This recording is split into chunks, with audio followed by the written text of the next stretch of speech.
It was Los Angeles. It was 1981. And Fernando Valenzuela, a previously unknown rookie pitcher, took to the mound and surprised everyone.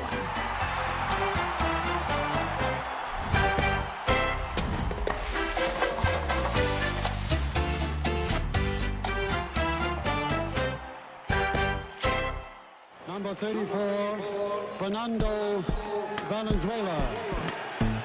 I'm from LA originally, and my entire family is full of Dodger fans. When you think about the pitcher and their position in the game, they're like the quarterback. And so to have a Latino, Mexican-born pitcher dominating out on the mound, it was really incredible for a lot of Latinos to see.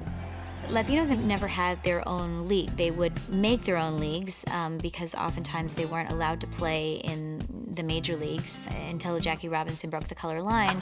Fernando Valenzuela definitely looked different from other pitchers at the time.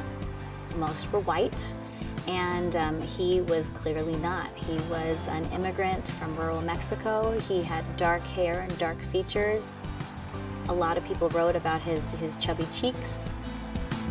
When he shut out the Astros and became a sensation, he wasn't even old enough to buy alcohol. Fernando Valenzuela wasn't actually scheduled to pitch that day. This was 1981. He was throwing batting practice at that point.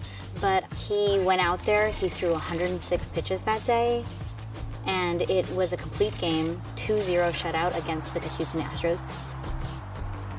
Fernando Valenzuela ended up being the first rookie pitcher to start on opening day in Dodgers history. And I think about 50,000 people were crowding the stadium that day, and they couldn't believe what they had witnessed. It was really just the beginning of a phenomenon. Valenzuela had this unique pitching style. He had this kind of eyes to the sky wind-up. So he would lift his lead leg, and then he would look at a point up above, either on the brim of his cap or up in the sky, and that would help him direct the screwball to exactly where he wanted it to go. And not only did he throw a screwball, it was a left-handed screwball, so nobody could hit him.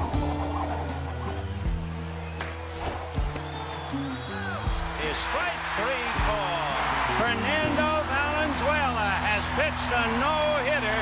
If you have a sombrero, throw it to the sky. Fernandomania is really a name that people gave to the phenomenon of how popular Fernando Valenzuela became. He was swamped with fans everywhere he went.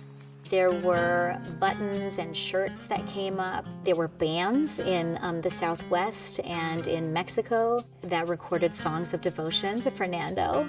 He was on the cover of magazines. Everybody wanted his autograph. People would get their shirts signed, their baseball cards signed, their baseballs signed.